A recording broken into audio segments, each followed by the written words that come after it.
अगर एमसीडी ने काम किया होता या फिर इनका वेटनरी डिपार्टमेंट काम किया होता तो आज ये स्थिति इतनी खराब नहीं होती। तो गलत है ना, पर्ची बनवाने आते हैं तो पर्ची बनाने का भी 100 रुपए लेते हैं ये लोग, पट्टी चेंज करने का 500 रुपए लेते हैं। स्टाफ में 10 से 15 डॉग ही संभल पाएगी। ये तो नहीं कि सारे डॉग 100 डॉग एक स्टाफ में दे दीजिएगा तो उसको देख भी नहीं पाएगा वो। एक साल के अंदर देखिएगा पूरे एरिया पे कचड़ों का जो अभी कचड़ा है, यहाँ पे जो गंदगी है वो और बढ़ता जाएगा और चोरी तो ज्यादा से ज्यादा होते जाएगा। स्ट्रे डॉग को अभी मेरे ही घर के पास 4 स्ट्रे डॉग रहते हैं, मैं गाड़ी खड़ा करता हूँ तो कोई गाड़ी के आसपास भी जाता है तो भौंकता है। अब एक भी डॉग नहीं रहेंगे तो इंसान तो हम रख नहीं सकते। Dogs and Indians are not allowed, ये लाइन हमने कभी ना कभी सुनी होगी। ये लाइन हमें ब्रिटिशर्स की तरफ से मिली थी। नमस्कार, मैं गोपांशु गौर और आप खोल चुके हैं न्यूज़ जिगी। हाल ही में सुप्रीम कोर्ट का एक ऑर्डर आया है जिसमें उन्होंने ये कहा है कि एनसीआर, दिल्ली एनसीआर के आसपास के जितने भी स्ट्रीट डॉग्स हैं उन्हें पकड़ा जाएगा और शेल्टर में बंद करा जाएगा। इसी के चलते हम कुछ एनजीओ से बात करने आए हैं कि उनका इस पर क्या कहना है। क्या सरकार असल में इतनी देखभाल कर पाएगी डॉग्स की जितनी ये प्राइवेट एनजीओ कर रहे हैं? क्या गवर्नमेंट एनजीओ इस तरीके से काम कर पाएंगे? चलिए बात करते हैं। क्या नाम है भैया आपका? मेरा नाम प्रमोद कुमार है। प्रमोद जी, अभी हाल ही में जो सुप्रीम कोर्ट से ऑर्डर आया है कि डॉग्स वगैरह को पकड़ के शेल्टर में डाल दिया जाएगा, मतलब जितने भी दिल्ली एनसीआर के सारे डॉग्स को एक ही जगह पे बंद कर दिया जाएगा, ये कहाँ तक सही लग रहा है आपको? भैया ये तो है कि एक ही जगह पे बंद करने के लिए सरकार के पास अभी उतना बड़ा ये नहीं है। कोई भी ऐसा जगह सरकार को बनानी पड़ेगी जो कि उनको खुले जगह भी तो होना चाहिए थोड़ा सा। ऐसा नहीं कि सारे इतने जमा कर देंगे डॉग, वहाँ पे खाना भी प्रॉपर नहीं मिल पाएगा।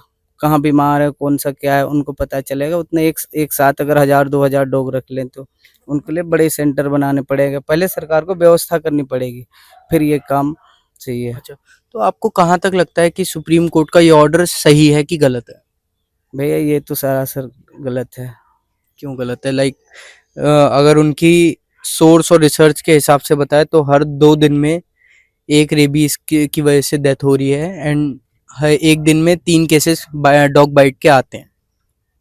भैया अगर आप उसे पत्थर मारिएगा या तो फिर उसे आप पत्थर मारने के बजाय उसे पैर से मारिएगा, उसको अगर आप उसी जिस जगह पे आप रह रहे हैं उस जगह पे कभी एक रोटी दीजिए, बिस्किट कभी दीजिए, वो कुत्ते कभी आपको काटने के लिए नहीं दौड़ेंगे। हाँ शायद ऐसे भी होता है कभी कभी, 1-2 डॉग के चलते सारे डॉग को तो हम नहीं कर सकते ना। 1-2 डॉग है जो जिनको रास्ते में उनको कर सकते सरकार, चलिए मान लो, लेकिन सारे को तो गलती है नहीं इसमें सारे डॉग का। तो आपको क्या लगता है कि सरकार को एक्चुअल में क्या करना चाहिए? नहीं, सरकार को सारे डॉग को वैक्सीनेट करना चाहिए। और लेकिन इस चीज का रूल तो 2001 में ही आ गया था कि सब जो डॉग्स वगैरह हैं उनको वैक्सीनेट कर दिया जाएगा, जो स्ट्रीट डॉग्स हैं उनको। अभी तक पूरा हुआ कहाँ पे है? एक बार होने से होता नहीं भैया, ये तो सालाना रिपीट होना चाहिए और इसके लिए स्टाफ भी ज़्यादा लगानी पड़ेगी उनको और काम थोड़ा सा उसको तरीके से करनी पड़ेगी। ऐसा तो नहीं कि हम लगा लिए और हम भी 94 में कुछ आदमी कर रहे हैं तो वहाँ पे इतने सारे, उनको इसके लिए ज़्यादा स्टाफ और ज़्यादा कम से कम इसके लिए ज़्यादा थोड़ा सा काम करना होगा वैक्सीनेशन के लिए। और जो नहीं वैक्सीनेशन है और जिसको ये है उसको नसबंदी करवाते जाए तो अपनी ही जनरेशन कम होते जाएगा डॉग का। ये तो नहीं है कि हम सारे डॉग को अब यहाँ पे बंद कर ले उठा के, तो ये अच्छा नहीं है। ये 1-2 डॉग जो रेबीज है, अब सबसे बेटर तो है कि नसबंदी करवाते जाएं, अपने आप ही पॉपुलेशन कम होता जाएगा। तो आपको लगता है कि सरकार अगर ये एक्शन ले रही है तो वो पूरी तरीके से तैयार है, प्रिपेयर है कि अगर वो इन सब कुत्तों को एक जगह बंद करेगी तो उनकी देखरेख कर सकती है? नहीं भैया ये तो सरकार नहीं कर सकती पहले से ही। अब 5-10 दिन हुआ है, अभी उनको पहले तो जगह बनानी पड़ती, शेल्टर बनानी पड़ती। अभी सरकार के पास एक भी शेल्टर है? आपको कहीं पे सरकार बता दे हमें कि कहीं हमारे पास शेल्टर है कि हम सारे 5000-10,000 डॉग को रख सके, ऐसा वो अभी बता दे तो फिर हम मान सकते हैं कि हाँ रख सकते हैं। देखिए, आपका भी एनजीओ है तो इसमें कितने डॉक्टर होंगे, मतलब डॉक्टर वगैरह रहते हैं? हाँ डॉक्टर आते हैं, 2-3 डॉक्टर और 7-8 स्टाफ रहते हैं, 1-2 फायर वेट रहते हैं। अच्छा, तो मतलब आप देख रेख करते हैं। टोटल कितने कुत्ते होंगे यहाँ पे? यहाँ पे 120 कुत्ते होंगे। 120 कुत्ते हैं और ये मतलब बहुत बड़ी जगह है। हाँ, वहाँ से वो बहुत बड़ी 120, इसमें तो सरकार के हिसाब से 10,000 कुत्ते आ जाएंगे, 5,000 कुत्ते आ जाएंगे। जितनी बड़ी जगह है वहां तक रेड से यहाँ तक है। अच्छा, मतलब आप ये कहना चाह रहे हैं कि इतनी बड़ी जगह पे 120 कुत्ते हैं और वो संभल जाते हैं आराम से। हाँ, अगर इससे ज्यादा या कम होंगे तो कम तो सही है, इससे ज्यादा 10-20 सही है। इसमें अगर हम 120 कुत्ते में अगर 100 कुत्ते और भी बढ़ा दे तो फिर इसके लिए तो दिक्कत ही है। इसके लिए और 10 स्टाफ चाहिए। स्टाफ में 10 से 15 डॉग ही संभल पाएगी। ये तो नहीं कि सारे डॉग 100 डॉग एक स्टाफ में दे दीजिएगा तो उसको देख भी नहीं पाएगा वो। लेकिन सरकार तो सोच रही है कि एक शेल्टर में 50,000 से ज्यादा कुत्ते रखे जाएंगे। ये हो ही नहीं सकता भैया, कभी ये सरकार के कहने से नहीं होगा। कब जब तक वो अभी रखेंगे तो प्रॉपर दिखाना भी तो चाहिए उनको कि कहाँ रख रहे हैं। अभी तक उठा रहे हो कहीं, अब ये है कि कोई शेल्टर में रख रहे हैं या कहाँ छोड़ रहे हैं, उनका भी तो वीडियो सरकार को डालनी चाहिए ना कि हम कहाँ रख रहे हैं, कैसे रख रहे हैं, खिला रहे हैं नहीं खिला रहे हैं, वो दिखाएंगे। प्लस उसमें ट्रीटमेंट की जो भी डॉग है, ट्रीटमेंट की डॉग है, उसको ट्रीटमेंट हो रहा है नहीं हो रहा है, ये तो सारे सरकार को पहले से देखना पड़ेगा ना, ऐसे कर रहे नहीं। अच्छा, आप कितने टाइम से यहाँ पे देख रेख कर रहे हैं डॉगी? मैं यहाँ पे 7 साल से कर रहा हूँ। 7 साल से कर रहे हो। कभी कोई दिक्कत आई है कि काट वाट लिया हो या फिर? भैया काटने को तो मेरा देखिए पूरी टाका लगा पड़ा है। अब काट ले तो हम डॉग का ही काम छोड़ दें, ये तो वो होती है काटने का। काट ले, रेबीज का इंजेक्शन लगा ले प्रॉपर टाइम पे। सरकार ने वो भी है कि रेबीज कहीं अवेलेबल नहीं है बताते हैं तो इंजेक्शन वो बना रखे हैं, इंजेक्शन वो लगाते जाए तो कभी रेबीज होगा ही नहीं। ये मैंने सुना है कि जो डॉग बाइट्स के केसेस आते हैं, मतलब जो कुत्ते काटने के केसेस आते हैं, वो ज्यादातर मतलब घरेलू कुत्ते जो पालतू कुत्ते होते हैं उनकी तरफ से आते हैं। मतलब स्ट्रीट डॉग्स की इतने केसेस नहीं है। जो पेट डॉग्स हैं उन वो ज्यादा काटते हैं। उस पे आपका क्या कहना है? देखिए, हम तो ये कहना चाहते हैं कि जो भी घर पे पाल रहे हैं वो इंडियन ही पाले, स्ट्रे डॉग ही पाले तो अपने आप ही ऑब्वियसली कम होते जाएंगे। जो बाहर के विदेशी नस्ल के पाल रहे हैं उनको सब इंडी पालने लगेंगे देसी, तो फिर दिक्कत ही कम होते लगेगा सबको। एक वो भी घर भी मिल जाएगा और एरिया से भी कम हो जाएंगे। वो अपने आप ही उनका ख्याल भी रखेंगे, स्टरलाइजेशन भी करवाएंगे। अच्छा, मतलब आप ये कहना चाह रहे हैं जो स्ट्रीट डॉग्स वगैरह हैं वो जो नॉर्मल इंसान ब्रीड डॉग्स को छोड़ के स्ट्रीट डॉग्स पालने शुरू कर दे, हाँ, तो उससे ये प्रॉब्लम कम हो सकती है। जो सुप्रीम कोर्ट का ऑर्डर है इससे नहीं होगी इतनी? नहीं, इससे कुछ नहीं तो होगा। आपको लगता है कि इससे कुत्तों की बेकदरी हो जाएगी? ये कुत्तों की बेकदरी तो छोड़िए, इस पे क्या हो जाएगी कि हमारा आने वाले टाइम में ज्यादा से ज्यादा 1 साल के अंदर देखिएगा पूरे एरिया पे कचड़ों का जो अभी कचड़ा है, यहाँ पे जो गंदगी है वो और बढ़ता जाएगा और चोरी तो ज्यादा से ज्यादा होते जाएगा। स्ट्रे डॉग को अभी मेरे ही घर के पास 4 स्ट्रे डॉग रहते हैं, मैं गाड़ी खड़ा करता हूँ तो कोई गाड़ी के आसपास भी जाता है तो भौंकता है। अब एक भी डॉग नहीं रहेंगे तो इंसान तो हम रख नहीं सकते। इंसान को रखेंगे तो 10,000 लगेगा, हमारा 10,000 का तनख्वाह है, तो फिर हम स्टाफ को रखें या डॉग को रखें? मतलब डॉग स्ट्रीट डॉग होने के बहुत सारे फायदे हैं, लेकिन अगर इन्हें हटा देंगे तो आम जनता का भी इसमें ही नुकसान है।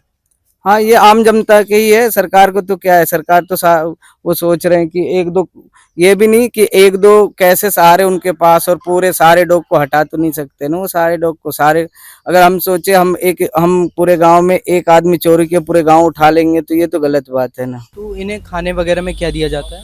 इनको खाने में जैसे हम लोग देते हैं जो चिकन होता है वो तो होटलों में चला जाता है, उसका बोन बच जाता है। अच्छा। तो वो बोन लाते हैं, देखिए वो रहा, अच्छा, तो वो और राइस दोनों मिक्स करके वो देते सूप बना के पिलाते हैं आप? हैं। नहीं अलग अलग? नहीं, पूरा फुल डाइट होता है। अच्छा। तो करीब 700 से 8 ग्राम एक डॉग को देते हैं। अच्छा, तो दिन में कितनी मील होती होंगी? 2 मील। तो आपको गवर्नमेंट की तरफ से कोई सपोर्ट इसके लिए? 0% सपोर्ट है, किसी भी तरह का कोई सपोर्ट नहीं है। लेकिन मेरे हिसाब से तो गवर्नमेंट का एक पूरा फंड निकलता है हाँ। इसके लिए। सारा फंड खा जाते हैं बीच में सब। हम लोग जो जेन्युइन लोग हैं उनको नहीं मिलता कुछ भी। हम लोगों से बात भी करना पसंद नहीं करते। हम लोग जाते हैं तो हमसे बात नहीं करते। अच्छा, कितने टाइम से आपका ये एनजीओ चल रहा है? सर 2019। 2019 क्या सोच के आपने बनाया था ये इसलिए बनाया था जो कोरोना का टाइम था। कोरोना का टाइम, उससे पहले भी हम लोग फीडिंग वगैरह करते थे। तो जब कोरोना का टाइम हुआ तो इनकी और ज़्यादा दुर्दशा हो गई। जो थोड़े बहुत लोग खाना वाना खिलाते थे उन्होंने भी बंद कर दिया। तो हम लोग तो लगातार फीडिंग कर रहे थे, खाना खिला रहे थे, तो बाहर से भी बहुत सारे लोग आने लग गए। तो संख्या काफ़ी बढ़ गई थी। तो इस चक्कर से फिर ये सब बीमार भी होते थे, इलाज करने में दिक्कत होती थी, इसलिए शुरू किया ये। तो आप मुझे ये बताइए कि सुप्रीम कोर्ट का जब से ऑर्डर आया है उस पर आपका क्या कहना है? देखिए, सुप्रीम कोर्ट का ऑर्डर है, उनकी हो सकता है। जज साहब के बारे में मैं क्या बोल सकता हूँ, वो तो महामाई में मतलब सम्मानित है हमारे लिए ना, और उनका आदेश सर्वोपरि है। मगर क्या है कि वो दुख एक बात का है कि उनको हमको सुना नहीं उन्होंने।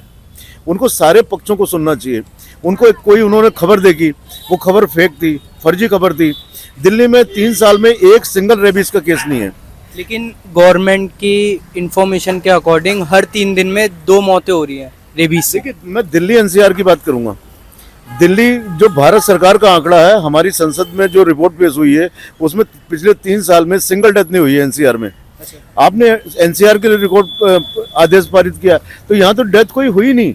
लेकिन मैंने सुना है जो डेथ वगैरह हो रही है या फिर डॉग बाइट्स के केसेस आ रहे हैं वो स्ट्रीट से ज़्यादा मतलब जो पेट डॉग्स होते हैं उनकी तरफ से आ रहे हैं। बिल्कुल 100% सही बात है। 2 वजह से आ रहे हैं। एक तो क्या है कि जो पेट डॉग हैं, जो विदेशी नस्ल के कुत्ते लाते हैं, जैसे पिटबुल है, बिलडॉग है, और आपका अमेरिकन बुल्ली, पाकिस्तानी बुल्ली, जो इस तरह के डेंजर डॉग हैं, वो लोग बिना सोचे समझे वहाँ यहाँ की इन्वायरमेंट को ना ध्यान में रखते हुए स्टेटस सिंबल की तरह लेके आते हैं, उनको घर में रखते हैं। जब वो लेके निकलते हैं 90% वही डॉग अटैक करते हैं। फिर जब वो उनके फैमिली मेंबर को अटैक करते हैं, वो लोग रोड पे छोड़ देते हैं। जब वो डॉग रोड पे आएगा, उसको पता नहीं है खाना कहाँ मिलेगा, पानी कहाँ मिलेगा, वो फिर जो मिलता है उसे ही काटता है वो। अच्छा, तो आपको क्या लगता है इसके प्रिवेंशन के लिए क्या होना चाहिए? देखिए, इसके प्रिवेंशन के लिए 2-3 स्टेप ले सकते हैं। एक तो जैसे एमसीडी है, एनडीएमसी है, और आपका वेटनरी डिपार्टमेंट है, पशुपालन विभाग है। इनके ऊपर एक डिपार्टमेंट आना चाहिए जिसका नाम है दिल्ली एनिमल वेलफेयर बोर्ड। इसकी केंद्र सरकार की यूनिट है animal welfare board of India. उसका जो दिल्ली की शाखा है वो आज तक इन्होंने बनाई नहीं। क्यों नहीं बनाई, इसके पीछे क्या रीजन है? आखिर 49 ईयर में क्यों डेवलप नहीं करी इन्होंने? ये तो क्या आप लोग बेहतर बता सकते हैं। मैं बोलूँगा तो ठीक नहीं रहेगा। तो अगर वो बन जाएगी तो इनकी मॉनिटरिंग करेगी, फिर इनसे काम करवाएगी। उसमें फ़ायदा क्या होगा कि हमें कोई दिक्कत है, हम लोग एनिमल के लिए काम कर रहे हैं, तो हम वहाँ जाकर अपनी बात रख सकते हैं। आप हैं, आपको अगर जानवर से कोई दिक्कत है, आप भी अपनी शिकायत वहाँ जाकर रख सकते हैं। जब वो कोई यूनिटी नहीं है, किसको कहाँ बोलेंगे? अगर एमसीडी ने काम किया होता या फिर इनका वेटनरी डिपार्टमेंट काम किया होता, तो आज ये स्थिति इतनी खराब नहीं होती। तो मतलब आप ये कहना चाह रहे हैं स्ट्रीट डॉग पे गवर्नमेंट ने पहले ध्यान नहीं दिया, अब इतना हो गया है कि उन्हें पकड़ पकड़ के बंद करना पड़ रहा है। देखिए, हो क्या रहा है कि जो लोग ब्रीडिंग कर रहे हैं, अभी इनकी तो 70-80% रजिस्ट्रेशन हो चुका है, नसबंदी हो चुकी है। ये तो इनकी आबादी नहीं बढ़ रही है। मगर आबादी कहाँ बढ़ रही है? आबादी वहाँ बढ़ रही है, हर चौथे घर में एक फीमेल डॉग है, उससे साल में 3 बार बच्चे पैदा कराए जा रहे हैं। अब वो 8 बच्चे एक बार में देगी तो 24 बच्चे एक साल में आएंगे। ऐसे 100 लोग हैं तो 2400 बच्चे आ गए, 1000 लोग हैं तो 24,000 बच्चे आ गए। फिर वो उनको बेचते हैं। बेचने के बाद जैसे आपने परचेज कर लिया, वहाँ आपके साथ कोई ट्रेजेडी हो गई, आपने उठा के रोड पे छोड़ दिया, क्योंकि उनको भारत सरकार ने बैन कर दिया, तो कोई लेता नहीं है। एक तो उनकी संख्या बढ़ रही है बहुत ज़्यादा। फिर जो फीमेल बच्चे देना बंद कर देती है, वो भी तो रोड पे आती है। वो जिंदगी भर नहीं खिलाते, उनका जो व्यापारिक मकसद है वो रोड पे आएगी। सबसे पहले ब्रीडिंग को कानूनन जुर्म घोषित करना चाहिए, पकड़ के सीधा जेल में भेजना चाहिए। आप दूसरा काम करो। जानवर के बच्चे बेचने का क्या कारोबार है? क्यों सरकार उनको बढ़ावा दे रही है? क्यों सरकार उनको प्रमोशन कर रही है? हम लोगों को करती ही नहीं है, उनको करती है। जितनी भी संस्थाएं काम कर रही हैं, हम जैसे लोग हैं, हमें बैठाएं एक बार, हमसे पूछें कि इसकी रोकथाम कैसे हो सकती है, तो हम लोग तरीका बताएंगे। इस तरह रोकथाम होगी। अगर आपको शेल्टर बनाने हैं, शेल्टर बनाने के साथ साथ आपको कुछ स्कीम लानी होगी। जो डॉग यहाँ से बाहर का मिले नहीं, जो इंडियन डॉग अडॉप्ट करेगा उसको लाइफ टाइम वैक्सीनेशन फ्री रहेगा, उसका इलाज सरकार करेगी जीवन भर के लिए। तो लोग लालच में आके लेना शुरू कर देंगे, सारी आबादी 2 साल में गायब हो जाएगी। आपने मुझे बताया कि रेबीज इतनी बड़ी हुई बीमारी नहीं है, उसके अलावा 14 बीमारी और हैं, तो उसके बारे में बताइए। देखिए, रेबीज का वायरस अगर आप साबुन से धो देंगे ना तो खत्म हो जाएगा, सबसे हल्का वायरस होता है। अब इसमें असली खेल बताता हूँ क्या है। जैसे मान लीजिए 40,000 डॉग ने किसी को काटा, मतलब टोटल 40,000 डॉग ने बाइट कर लिया। 40,000 में कोई दिक्कत नहीं, आपको उतनी दिक्कत होगी जितने सुई चुभने से होती है, इतना ही है। 40,000 में अगर किसी एक डॉग को, उन 40,000 में वैक्सीन लगाने की जरूरत नहीं है, कोई जरूरत नहीं है वैक्सीन लगाने की। सिंपल आप दर्द की दवाई लीजिए, ठीक हो जाएगा। ठीक, वो भी मत लीजिए, अपने आप बॉडी उसको ठीक कर लेगी। दिक्कत खड़ी होती है तब जब रेबीज का वायरस आपकी बॉडी में इंजेक्ट हो जाएगा, ठीक, अब वहां से दिक्कत हो गई। अगर रेबीज का वायरस आपकी बॉडी में इंजेक्ट होता है, आपको क्या करना है, जख्म को पानी के नीचे ले आना है और खूब अच्छी तरह से धोना है। 10 से 15 मिनट पानी चलने देना, ब्लड रोकना नहीं है, ब्लड जो भी निकल रहा है निकल जाने दीजिए। साबुन लीजिए, साबुन से धो दीजिए, फिर पानी में रख दीजिए 5-7 मिनट के लिए, वायरस खत्म, कोई वायरस नहीं है। अब डॉक्टर क्या करते हैं, किसी को भी खरोच भी आई या किसी को डर भी लग गया, ऐसे कपड़ों में भी टच कर दिया डॉग ने, तो 5-5 इंजेक्शन लगा देते हैं, जरूरत नहीं है। जो एमसीडी वाले उठा के ले जाते हैं डॉग्स वगैरह, शी डॉग्स होते हैं, उन्हें उठा के ले जाते हैं, तो वो क्या करते हैं उन डॉग्स का? वो लेके जाते हैं, इन्होंने टेंडर दिए हुए हैं प्राइवेट लोगों को, वहाँ पर स्टेलाइजेशन होता है, नसबंदी होती है, वैक्सीन दिया जाता है रेबीज का, देते नहीं देते हैं बोलते हैं, उसके बाद वापस उसी जगह पे छोड़ देते हैं लाके। भारत सरकार ने जो ट्रस्ट बनाया है animal welfare board of India, आप उसको ताकत क्यों नहीं देते? जैसे आपने एनजीटी को ताकत दे दी, पोल्यूशन को ताकत दे दी, ऐसे आप उसको ताकत क्यों नहीं देते? ओके, आप एट द एंड गवर्नमेंट से, ये जो कॉमन पीपल्स है, पब्लिक है, उनसे क्या कहना चाहेंगे शी डॉग के लिए? देखिए, स्ट्रीट डॉग से डरने की जरूरत नहीं है। आप लोग डर रहे थे, आप सब अंदर आए, किसी को काटा, ये कभी नहीं काटेगा, बहुत प्यारा जानवर होता है। जितने भी एनिमल है, सबसे प्यारा जानवर डॉग होता है। इसका क्या करना है आपको, इससे प्यार से पेश आना है। अब जैसे आप अंदर आए, आपने डंडा लिया, हार्ट अटैक करना शुरू कर दिया, तो अलर्ट हो जाएगा कि यार मुझे मारेंगे ये, ठीक, एक तो इस कंडीशन में काटता है। दूसरा, वो कई दिन से भूखा है, अब एक ट्रेंड चला हुआ है कि खाना मत दो, कोई खाना दे रहा है उसे रोको। सर आप बताओ, अगर किसी को खाना नहीं मिलेगा 4 दिन 5 दिन, तो वो क्या करेगा? एग्रेसिव होगा। गवर्नमेंट ने क्या काम करा, कूड़ेदान सारे खत्म कर दिए, हैंड पाइप खत्म हो गए, नालियां खत्म हो गई। जो गाय है, कुत्ता है, बिल्ली है, वो कहाँ खाना खाएगा, कहाँ पानी पिएगा? एक तो जो कुदरत के सिस्टम थे वो खत्म हो गए, पानी बंद हो गया, वो भूखा है, वो प्यासा है, कब तक बर्दाश्त कर लेगा? फिर क्या वो एग्रेशन में काटते हैं। हाल ही में जो स्ट्रीट डॉग के ऊपर जो सुप्रीम कोर्ट ने ऑर्डर करा है कि जितने भी स्ट्रीट डॉग्स वगैरह उन्हें उठा के वहां से हटा दिया जाएगा, एक शेल्टर रूम में रखा जाएगा, तो उस पर आपका क्या कहना है? सुप्रीम कोर्ट सही कर रहा है? तो क्या उसके लिए सुविधा की गई है सेंटर रूम की? अभी तक कुछ इन्फॉर्मेशन नहीं है उससे रिलेटेड, जस्ट उन्होंने एक बिल पास करा है कि हम जो स्ट्रीट डॉग्स हैं जो सड़कों पे घूम रहे हैं उन्हें उठाएंगे एंड उन्हें एक शेल्टर में ले जाएंगे। अच्छा, तो उन लोगों ने कोई शेल्टर बनाया है इसके लिए? अभी तक तो कोई न्यूज नहीं आई है। तो फिर उठा के करेंगे क्या ये लोग? वही तो मैं पूछ रहा हूँ, क्या सही कर रही है? ये गलत है, पूरा गलत है। पूरा गलत है ना? हम पर्ची बनवाने आते हैं तो पर्ची बनाने का भी 100 रुपए लेते हैं ये लोग, पट्टी चेंज करने का 500 रुपए लेते हैं। तो ये किस चीज का एनजीओ, आप बताओ? ये अगर हम इलाज भी करवाने आते हैं तो उसमें भी इतना चार्ज ले रहे हैं लोग, और इस पे सरकार कुछ नहीं कर रही है। कुछ नहीं कर रही है। तो आपको क्या लगता है, ये फ्लाईओवर के नीचे बना हुआ है, प्राइवेट है, तो क्या सरकार, कौन सी सरकार ऐसी है जो फ्लाईओवर के नीचे हॉस्पिटल बना देती है? और ये तो नहीं पता है, अब इसके बारे में हम कुछ कह नहीं सकते। ट्रीटमेंट अच्छा देती है? ट्रीटमेंट अच्छा है इसका। तो आपको लगता है कि इन्हें जो लोकल मतलब जो गवर्नमेंट है, वो लोकल अथॉरिटी, लोकल छोटे छोटे जो एनजीओज हैं जो जेन्युइनली काम कर रहे हैं, लूट नहीं रहे हैं जनता को, उनसे कम्युनिकेट करके उनके डेवलपमेंट के साथ साथ वो करना चाहिए? हाँ, ये करना चाहिए, ये बेस्ट रहेगा।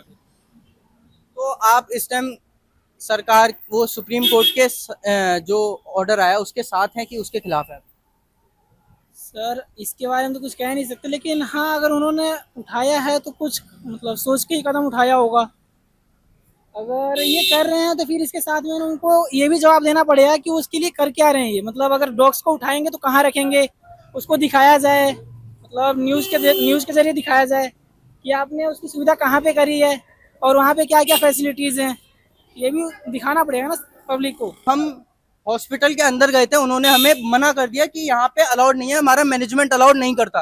तो हमने कहा कोई बात नहीं, हम हॉस्पिटल से बाहर गेट की तरफ आ गए तो ये गेट पे भी आके हम पे चिल्ला रहे हैं कि यहाँ पे भी अलाउड नहीं करता, सड़क हमारे बाप की है, ये सड़क भी हमारी है। मतलब इस हॉस्पिटल में ऐसे दादागिरी चल रही है, यहाँ के पेशेंट हमें बता रहे हैं कि वैसे एनजीओ पे चलता है और एक पट्टी कराने के भी 500-500 रुपए ले रहे हैं। ये ऐसा कौन सा ट्रस्ट वाला हॉस्पिटल होता है जो 500-500 रुपए पट्टी कराने के लेता है, जो नॉर्मल क्लिनिक भी 50 रुपए लेता है? कौन सा ट्रस्ट वाला हॉस्पिटल है ये? अभी हम सड़क पे आए तो सड़क पे आके 4-5 लोग लेके आ गए कि यहाँ नहीं कर सकते, सड़क हमारी है। भाई सड़क सरकार की है, हम यहाँ पे खड़े हैं, जनता खड़ी है, ये कौन होते हैं रोकने वाले? वफादारी का नाम आता है तो इंसानों से ज्यादा जानवरों पे भरोसा किया जाता है, और जानवरों में भी हर जानवर पे नहीं, सबसे ज्यादा कुत्तों पे यानी कि डॉग्स पे भरोसा करा जाता है। तो उसी के लिए आजकल लोग लड़ाई कर रहे हैं और मार्चेस कर रहे हैं, प्रोटेस्ट कर रहे हैं कि उन्हें उनकी आज़ादी मिल जाए। इसीलिए आज हम सुबह से लेके अब शाम होने को आ रही है, हम आज पूरे दिल्ली एनसीआर में जितने भी एनजीओज थे, हॉस्पिटल्स थे, पेट्स के लिए, डॉग्स के लिए, स्ट्रीट डॉग्स के लिए, एनिमल्स के लिए, तो हम वहाँ घूमे और हमें वहाँ से अच्छा रिस्पॉन्स मिला। लेकिन अभी हम जस्ट अभी यहाँ पे लाजपत की तरफ आए हैं। फ्रेंडली कोस करके ये एक एनजीओ है, लेकिन कहा जा रहा है कि सिर्फ नाम का एनजीओ है। ये पट्टी के नाम पे 500 रुपए चार्ज कर देते हैं। कोई फ्रेंडली वर्क नहीं है, मैनेजमेंट एकदम रूडली बात करता है। हम अभी बात करने गए थे अंदर, वो हम पे चढ़ने आए, लड़ने आ गए हमसे। इस टाइप के एनजीओस पे थोड़े से स्ट्रिक्ट एक्शन लेने चाहिए, ना कि जो नॉर्मल एनजीओज है जो अपना काम ध्यान से कर रहे हैं उनके डेवलपमेंट पे भी ध्यान देनी चाहिए। ऐसी तमाम खबरों के लिए जुड़े रहिए मेरे साथ। मैं Gopanshu Gaur with camera person Ritiji Sharma, news Zee की दिल्ली।